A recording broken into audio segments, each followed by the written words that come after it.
Jets Ward.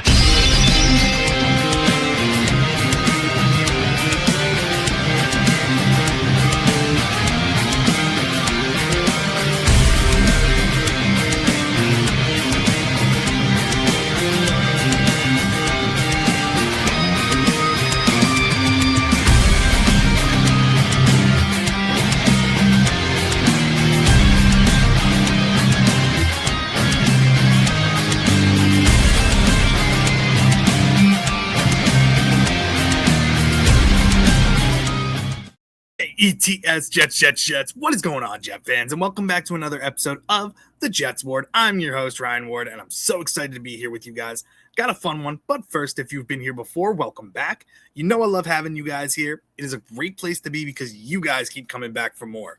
And if you are new here, welcome. Whether you're a Jets fan of another NFL team, or just a casual NFL fan, you are always welcome here. It is a safe space for you. Now, guys, the Jets have given us our first unofficial depth chart, what the team's going to be looking like going into the first preseason game against the Tampa Bay Buccaneers. Joint practices start this week against them. And we have our first preseason game coming up. I'm really, really excited. But the Jets came out and released their first unofficial depth chart. And some of them, not shocking, but there are going to be other players that you see on here that have earned their opportunities and are given a shot at the starting job. Now, there's still going to be a lot of competitions going on all season. The safety 2 position is up for grabs at this point. The backup linebacker positions. There's a lot of things that are still questions at this point. And we're going to get to see more in these joint practices and in the preseason games. And as we get closer and closer to the season, the cuts start to happen and we get our 53-man roster. But let's start out. We're going to jump through each phase of the ball, starting with the offense, going over every position. So let's get into it. Starting, as you guys know, Geno Smith is our number one quarterback. I think that one was painfully obvious. We already knew this going into the season that he was going to be our starter. But then earlier in the offseason, it was a competition between Cade Klubnik, Bailey Zappi, and Brady Cook for QB2. And at this point, Cade Klubnik has won the starting quarterback job.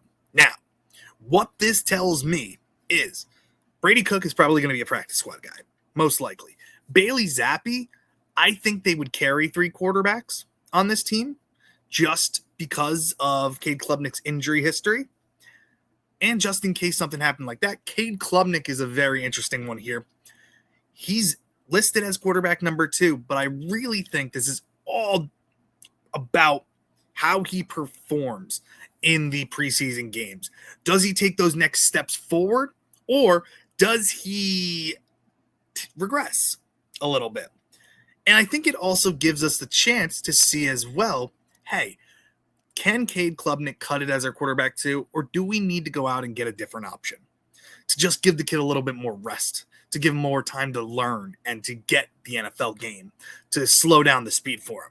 I think this is going to be a big test for Cade Klubnik, and I think this is going to be a really big thing for him to prove, can he hack it as quarterback too in a preseason game? So we'll see going in against the Tampa Bay Bucs. Also obvious, Breece Hall, running back 1. Braylon Allen, running back 2. Isaiah Davis, number 3.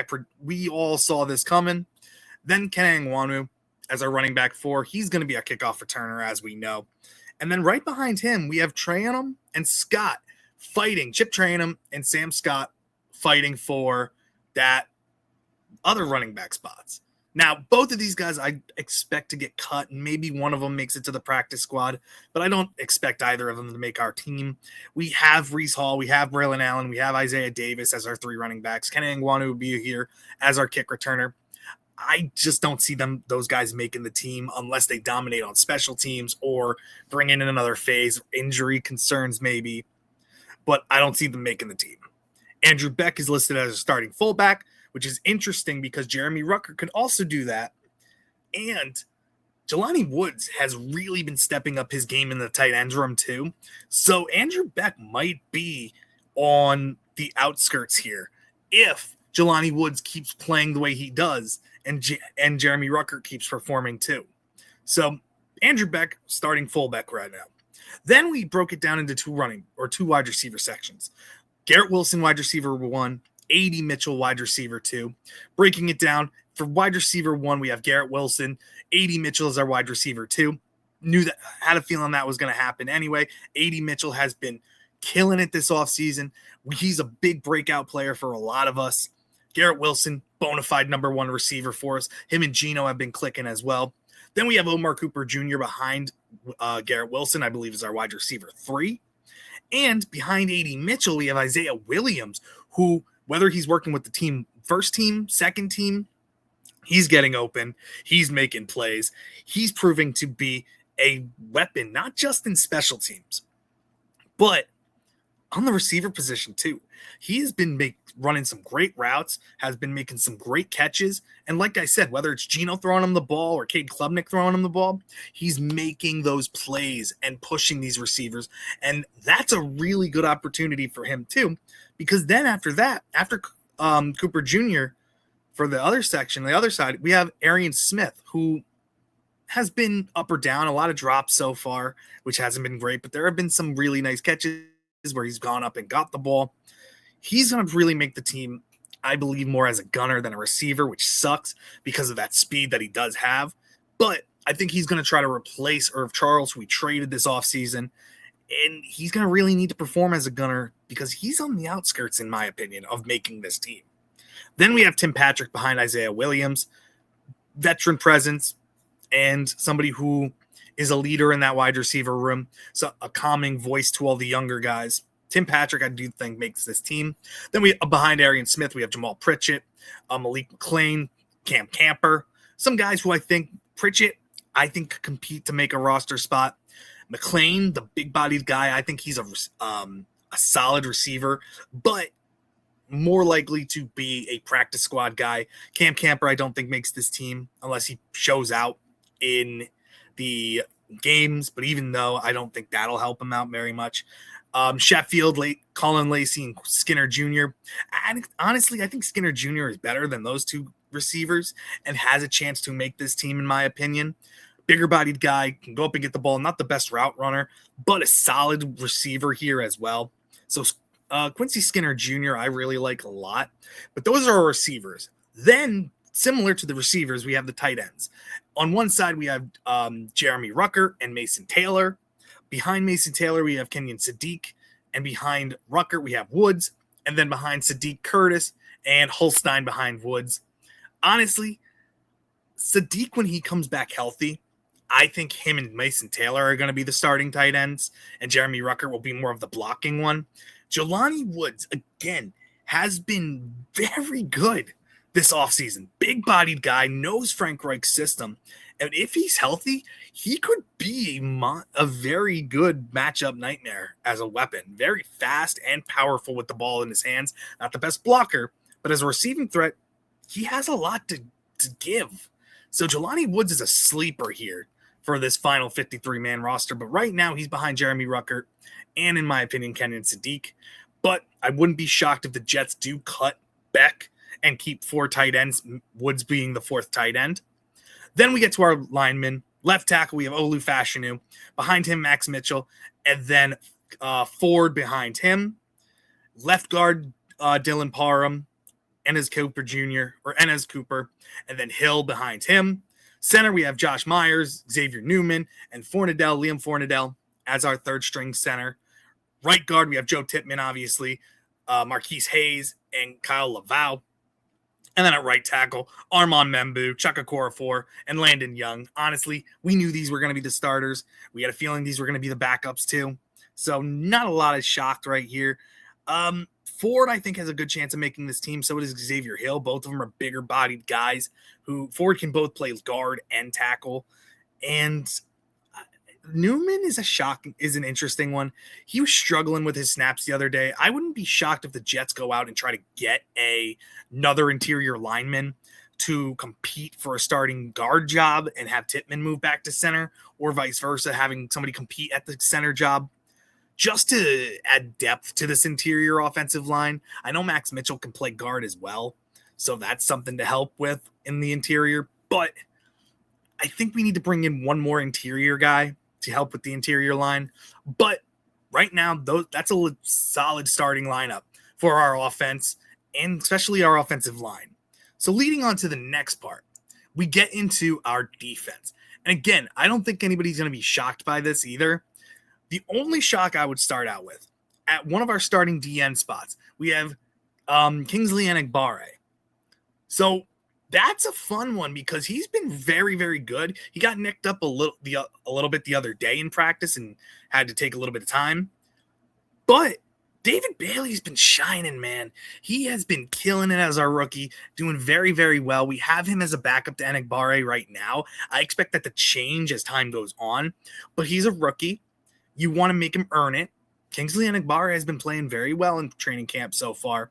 So Enagbare, then Bailey, Kingsley Jonathan as our third string D end on that side, Pascal Akeji behind him, and then Tyler Barron. He's on the PUP list, the physically unable to perform list. He just caught him. I don't think he brings anything to the team. I know you traded up to draft him 2 years ago, but he is just not good, and he's always hurt and never performs. So I expect him to get cut at some point. Then we move into the interior. We have 3 defensive tackles that we're having out here. We have Harrison Phillips, Juwan Briggs, and David Onyemata as our 3 defensive tackles, starting defensive tackles. Behind Phillips, we have Peyton Page, then Ben Barton, and then Tavondre Sweat. The only reason Tavondre Sweat is back there behind all these guys is because he's hurt, still not healthy enough to perform yet. I expect it to change. Maybe he backs up Phillips, or Phillips backs up him, or Briggs, or somebody like that. But I expect Tavondre Sweat to be a big, big player on this defensive line, especially at the nose tackle position. He's the biggest guy we have on the line and a very powerful run stopper as well, and can get after the quarterback. So I believe when Tavondre Sweat comes back healthy, he will be bumped up to the starting position after performing a little bit and proving he can stay healthy.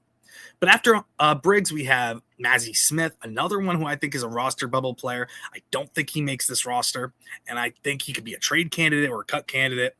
Heflin as our third string behind Juwan Briggs. Then behind David Onyemata, we have Darrell Jackson Jr., who has been performing very, very well, and all the coaches are shouting him out. He has been physical. He's been quick. He's been fast. He's been strong. Everything we want in a raw prospect who needs a little time to grow, but he's been performing very, very well. And then we have Jay Tafuna, who we just got from Houston after they cut him. He's behind Darrell Jackson Jr. He's an interesting one. I think another roster bubble player, somebody who can make this as one of our later defensive linemen. I do like Tafuna. He can bounce outside. He can stay inside. He can do a lot. He's really good in the run as well. So then we move back to the edge position. Will McDonald, obviously going to start, one of our better pass rushers, arguably the best pass rusher we have on this team. We will see. Then we have behind him McGregor, and then Voorhees, and then Joseph Asai. Joseph Asai is still on the physically unable to perform list. I don't know what's going on with that. I think he just needs to pass a physical, and then he can come back. But there might be more injury concerns there as well. But I expect him, if he's fully healthy, he's going to bounce back up there, be the backup to McDonald, maybe take over the other side of the edge position as well. I do love Joseph Asai. I think he was could be a big sleeper as a free agent this year, and I really like what he brings to the table. So I'm hoping he comes back healthy very, very soon. Then what I see is the New York Jets having 2 linebacker positions. At the weak side linebacker, we have Jamie Sherwood, obviously, then McCrary Ball behind him, Jaden Keller, and then Wilson as the last one on there. Keller and Wilson, I don't expect to make the team. Jaden Keller, I expect to be a practice squad guy. He was off to the side the other day in practice, tweaked his ankle a little bit, so he's off to the side. So you don't like to see that with an undrafted guy, but he's going to have to fight to try to keep a position on this team. Then at the Mike backer, we have Demario Davis, Francisco Mauinoa, and Michael Walker. Michael Walker could be a shock one to make this 53-man roster. He has performed very, very well. A couple of interceptions already. Very quick to the ball. Solid instincts so far. You've been hearing his name in the practices a lot more. So really interesting player there. Could he sneak onto the roster? I could definitely see it. I like what they bring from him, but Maui Noah is still there. He's still performing. He's been making some plays as well. So our linebacker room, I think you could honestly see Sherwood, McCrary Ball, Davis, Maui Noah, and White and Michael Walker if we don't add somebody to that. But we also have Minkah Fitzpatrick coming down and playing an extra linebacker position too. So we could keep an extra safety, like a VJ Payne if he comes back healthy. So next, we have our nickel backer, which we have Jarvis Brownlee Jr. as our starter. Honestly, I think it's obvious because D'Angelo Pons has been hurt. So D'Angelo Pons is back up to Jarvis Brownlee Jr. And then we have Jordan Clark coming at the third string nickelback position. I think Jordan Clark makes it on the practice squad. I don't think he makes the 53. As our starting cornerbacks, this is an interesting one. We have Brandon Stevens at one of the starting cornerback positions. And then on the other side, we have A.Z. Thomas competing with Nashawn Wright. And right now I have A.Z. Thomas taking it. That's what they have on their roster as their depth chart. So we have Brandon Stevens, followed by Quantez Stiggers, then Brown, then Maury Bamba as his backups. And on the other side, cornerback 2, we have A.Z. Thomas, backed up by Nashawn Wright and Womack. So honestly, I like that cornerback room. I like Nashawn Wright. I honestly think he's better than Brandon Stevens. But I'm not at the practices all the time, so I can't really see much more. Brandon Stevens, you've heard his name. He's been performing pretty well, to say the least. But it's going to be interesting to see who ends up taking that cornerback 2 job. And even if A.Z. Thomas takes over the cornerback 1 job at some point. But then we get to our back end of the defense, the free safeties. Free safety, we get Minkah Fitzpatrick, which then in a combination of backups to him, on Andre Sisco, Dane Belton, and Malachi Moore, all competing to be the backup to Minkah Fitzpatrick there, which is interesting because they're also competing for the strong safety job. All of these guys have been battling so far. So right now it's behind them. It's VJ Payne at free safety and Dean Clark. And then on strong safety, we have Dane Belton, Andre Sisco, Malachi Moore, and Monroe. Belton, Sisco, Moore competing for that second safety job. I honestly think Dane Belton takes it. But like I said, don't be shocked if you see 3 safeties on the field at one time. The Jets have been having Minkah come down as a safety or coming down as a linebacker and having Belton and Andre Sisco out there at the same time. I honestly think Malachi Moore ends up taking a job later in the season. But Andre Sisco's been struggling so far. You see all the clips. He's normally getting beat out there. So Malachi Moore could end up taking another safety job. And it could be Malachi Moore, Dane Belton, and Minkah Fitzpatrick out there on the field at the same time. Going to be interesting. Dane Belton's been performing very, very well, having a big offseason, big training camp so far. So I'm confident he gets the second safety job. But these training camp practices and these games are going to be very, very important for him as well. Then, special teams. We get to our special teams. Our kicking job. We have 2 kickers competing against each other. We have Jason Sanders and Cade York. Jason Sanders has been lights out in practice. He really hasn't missed. Cade York has been a little up and down. But I honestly think Jason Sanders ends up winning the kicking job. I think he's a much better kicker than Cade York. And he's not that long off. He was injured last year, but he wasn't that far off of being one of the better kickers in the league either. So if he's fully healthy, Jason Sanders, I think, could be a very good kicker for this New York Jets team. But those 2 are competing still for that kicker position. Punter, we have our all-star Austin McNamara coming back. He's been doing very well in training camp as well. He's our starting punter. Thomas Hennessy, our starting long snapper. He has that position.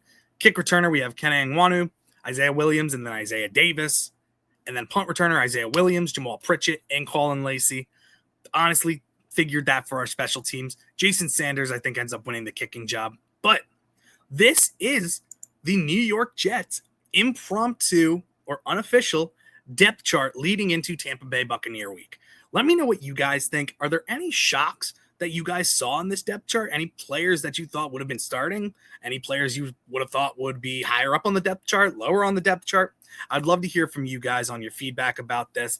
Let me know what you guys think about this video. Make sure you comment, like in the video, and make sure you hit that subscribe button. It really helps me out a lot. Hit that bell for notifications as well of when I post videos, just so you stay updated on what's going on in the Jets Ward. Also, follow me on X, Instagram, and on TikTok. I try to post all my videos and shorts there for you guys as well, just so you see me on other platforms. But other than that, guys, you know I love you. I appreciate the heck out of you guys, and I thank you so much for joining me in the JETS Jets Ward. Thank you guys so much, and I'll see you in the next one.